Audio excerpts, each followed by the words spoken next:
The amazing part is Bill Zito has taken the mantle in South Florida as the best, better than Shula, better than Riley.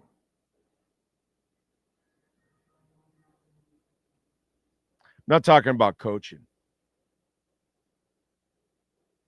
I'm not talking about coaching because that's not what Bill Zito is, right? He's general manager. Pat Riley's a general manager.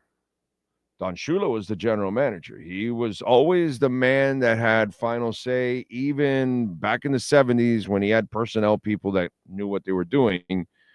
After that, it was obviously very questionable, but he had all the say. He was the man, right? So they get to build the team however they want. Do you realize that with the deal that happened here this offseason, okay, Bill Zito is etched in stone, better than Riley and better than Shula. And I'm going to explain why Bill Zito kicks Don Shula's ass. He kicks Pat Riley's ass. That's how bad it is. Okay. So remember, the good thing about watching and listening to this show compared to a bunch of others is that most of them have to go study and they have to go actually maybe look it up or something or read about it. I actually have lived it all. It's pretty good. It's pretty good to live most everything. It's pretty good to live the history of the South Florida sports. So Don Shula wins a couple of Super Bowls. He's on a roll. But the World Football League is developing. He has a problem keeping his team together. Zonka, Warfield, Kick. They decided, I'm winning, but it's not good enough. I want more. I want to get out of here. I'm out of here. And we all know that ruined everything for Miami. That took them completely off kilter. Yeah. You take Zonka and Warfield out of an offense.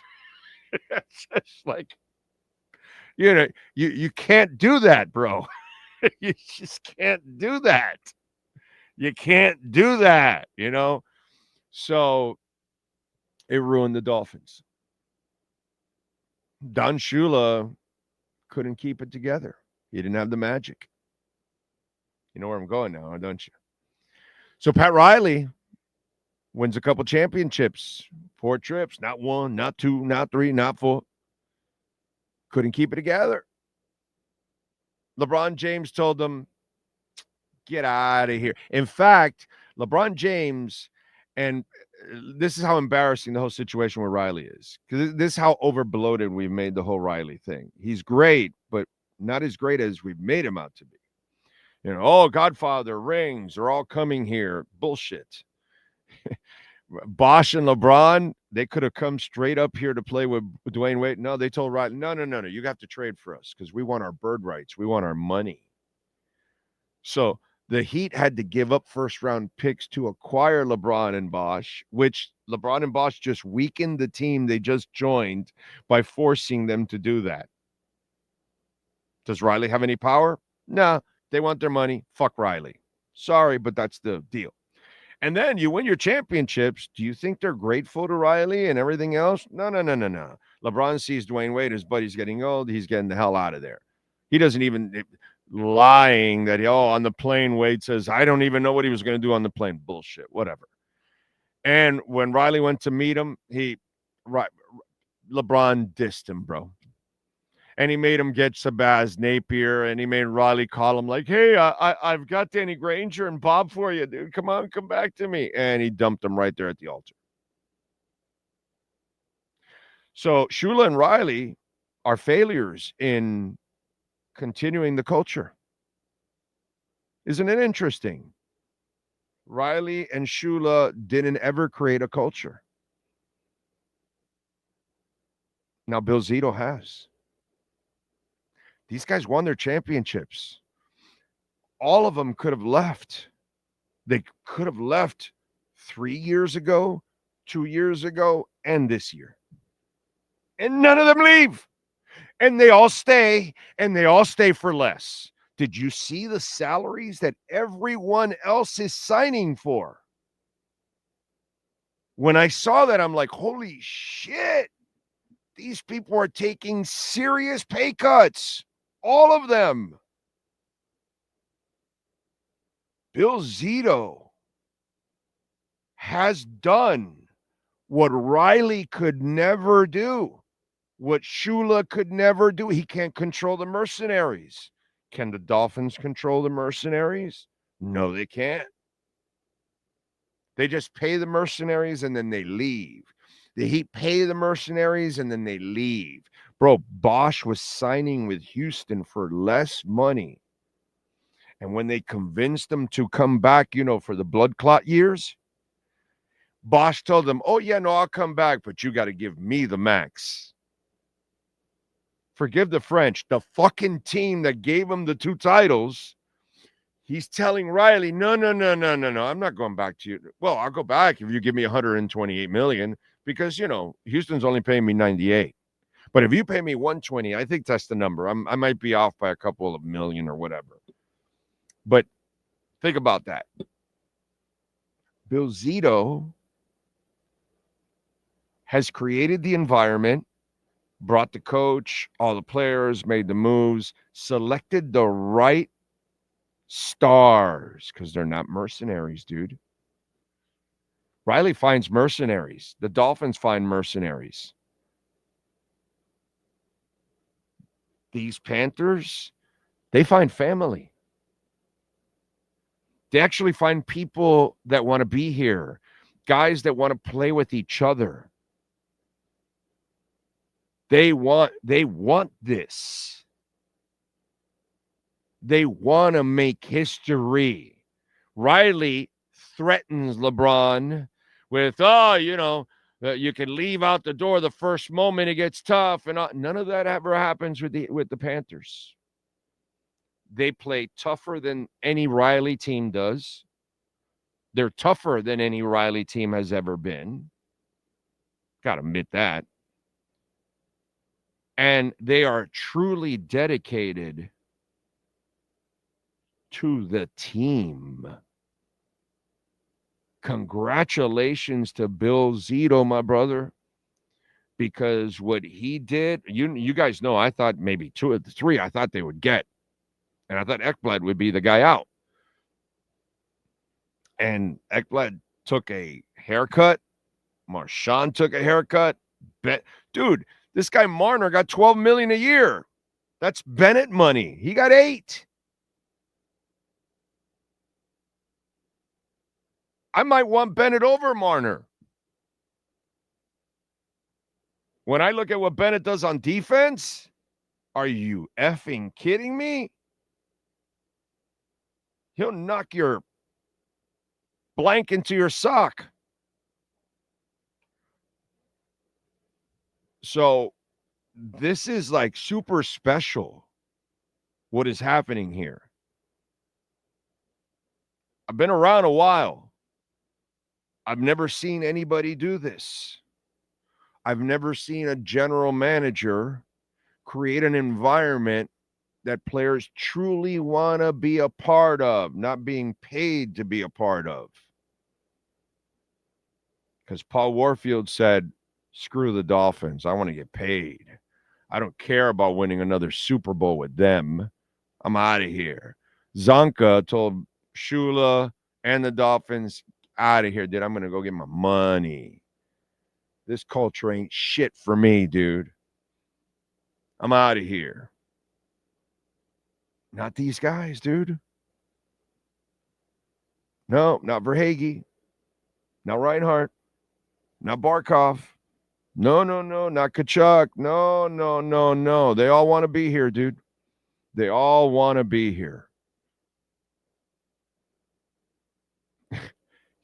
I read somewhere where they're going to have like 30 million in cap space next year.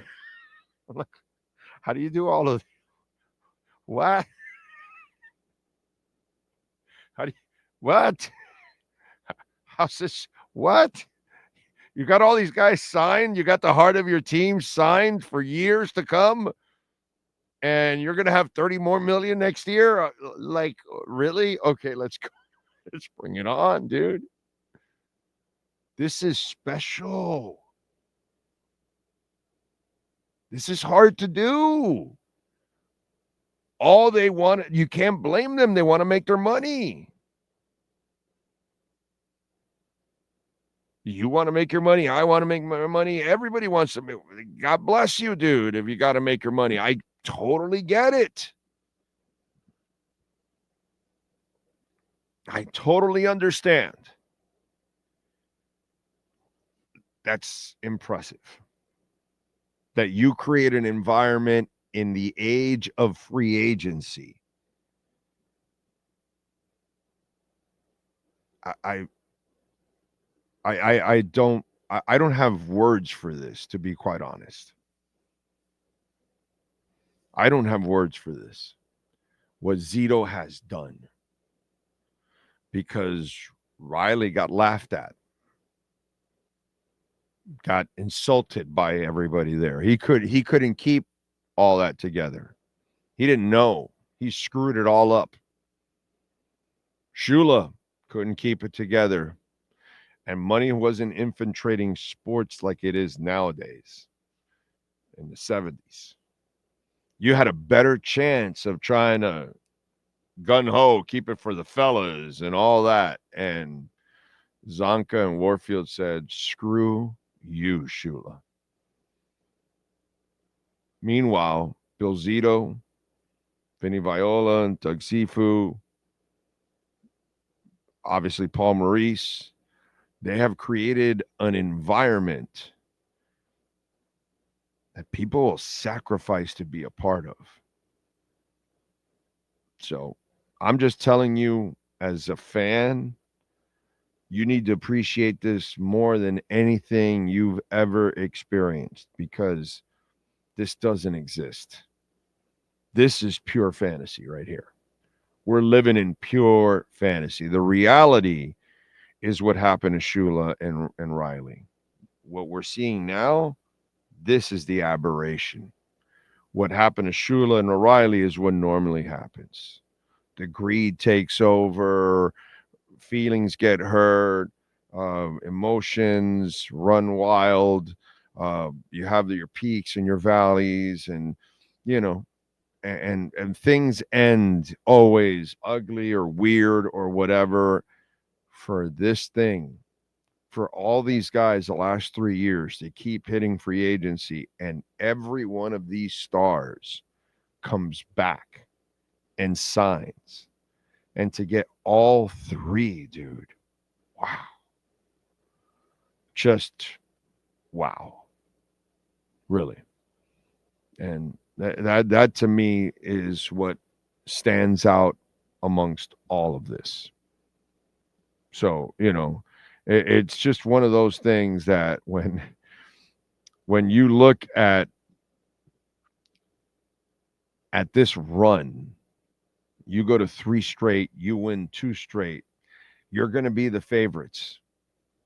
Guaranteed you're going to be the favorites. I mean, there's no doubt about it. And somehow or another, your team is more than willing to get it done. That is like they want this. They want to be together. They want to win. They want to make history. They want to now they're all motivated for the three-peat.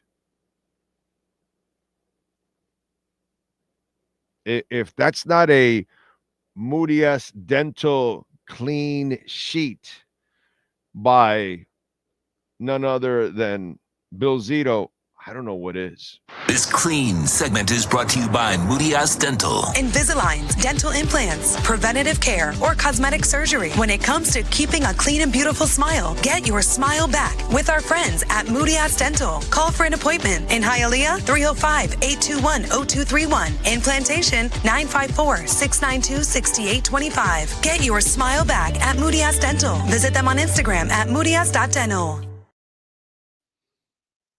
Telling you, that is a clean sheet right there. Oh, by the way, not only did they sign Ekblad to an 8-year, $6.1 million per year deal, not only did they sign Brad Marchand to a 6-year, $32 million deal, keeping Bennett, Ekblad, and Marchand.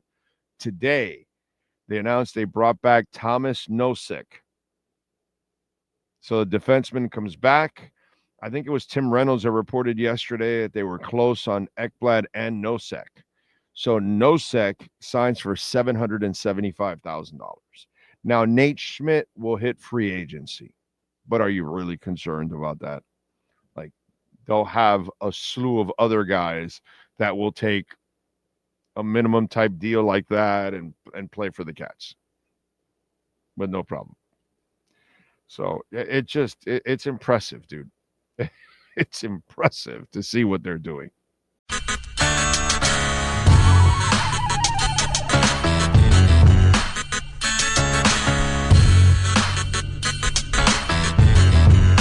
This is the